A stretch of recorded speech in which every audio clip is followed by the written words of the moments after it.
Pag may banat kay Bongbong, ako nagsasagot. Pero after election, may Alzheimer na si Bongbong, hindi na ako kilala. So ngayon po ba, kanino kayo mas malapit? Kay President Bongbong Marcos or kay Senator Amy? Actually, kailan, malapit naman ako dahil tinutulungan ko sila tuwing election. So, ito na siguro last na pag-support namin sa mga Marcoses dahil hindi na kami kilala. Wait, so ngayon po, ang support nyo, kung sakaling tumakbo si Vice President Sara sa 2028, will be with I will Vice support her. Okay.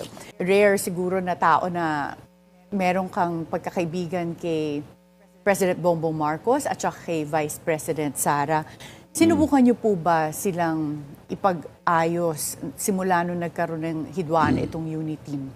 Well, nung inumpisa ko yan, ang totoo niyan, Sara, sigurado na mananalo for president. Nobody could beat her. Very popular at that time. Now, si Bongbong naman, nakiusap si Amy Marcos sa akin, natulungan si Bongbong for his vice presidency dahil dinaya lang, sabi niya, tawagin mo muna yung mga leaders sa North bago ako makapagbigay ng desisyon ko na tutulong sa inyo ako. I will invite them, Manong, all the leaders in the North, but I'll use your name because you're the president of the Mayor's League. Sige ako. Nimbita niya, dumating naman lahat. So pagdating doon, sabi ni Amy, thank you for coming.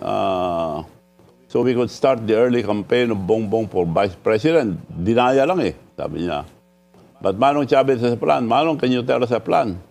Kako, magpapile tayo for President, ay for Vice. Marami kang makakalaban dyan.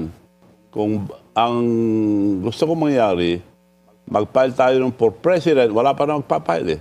Pero pag nag-file si Sara, you have to slide down, then I have the leverage to talk to Sara, ikaw ang Vice, protected ka na. Palakpakan sila, si BBM, salamat, salamat Manong. Bawal pa noon ang lumabas. COVID. So, nakiusap ako sa Department of Health, pwede small group. So, nag-ayos ako, being the president of the Mayor's League, regional mayors. Isang region, lahat ng mayors. So, nakilala si Bongbong sa mga mayors. Yung mga mayors nga, paano si Sara? Then, nag-uusap na kami ni Sara, may plano ako dyan, ako. For president.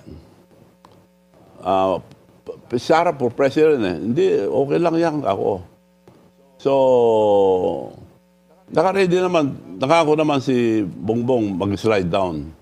O in the end, bakit hindi po nag-slide down si Nagkataon ng problema nung popular na si Bongbong dahil sabi sa akin ni Bongbong noon, Manong, ang swerte ko, ikaw ang presidente ng Mayor's League. Puro mayors ang minimit ko ngayon. Ang laking tulong ng mga mayors. Nung tumakbo ako noon, wala akong isang mayor, sabi niya. So nung nagka-momentum na po siya, ayaw na mag-slide down? No. Wala nang pagkakataon na gano'n dahil nung kinausap ko si Sara na pag nag-file ka, willing si Bongbong, yun ang usapan namin dahil kami mga mayors, committed na kami sa iyo. As we have committed. So he's willing to slide down. Hindi na Manong, hindi na ako tatakbo ngayon. Next time na lang, sabi niya. Bakit naman? Hindi, marami rin naging...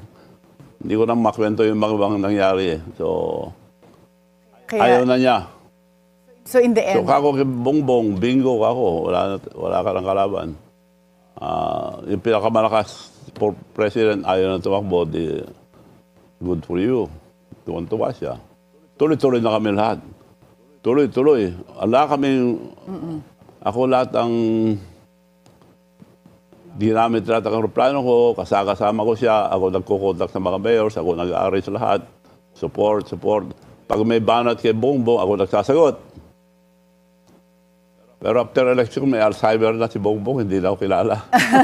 So ngayon po ba, kanino kayo mas malapit? Kay President Bongbong Marcos or kay Senator Amy? Kailan, malapit naman ako dahil tinutulungan ko sila tuwing election. So, ito na siguro last na pag-support namin sa mga Marcoses dahil hindi na kami kilala.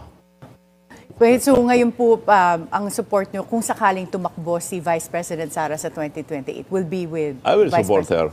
Okay. Sino sa tingin niyo po ang malakas na kandidato for the 2028 elections, sa presidential elections? Well, as of now, si Sara Duterte pa rin. May As of now, naisip po ba ewan ko kayong kung mga dark masisira horse niya. na maaring lumutang? Wala pa ako nakikita.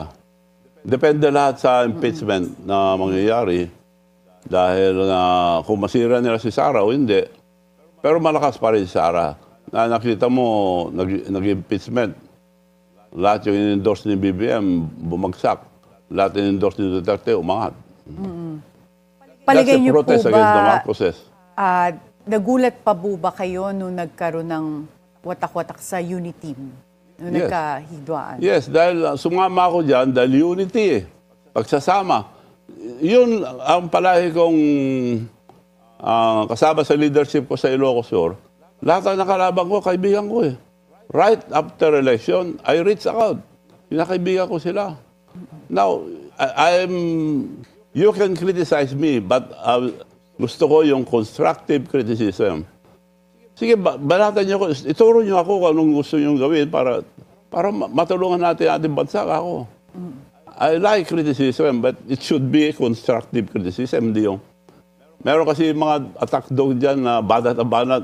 Kung sabihin mo pula, itim siya. Kung sabihin mo itim, pula siya. Para lang mangontra talaga. Para lang mangontra. Okay. Meron din mga gano'n na problema.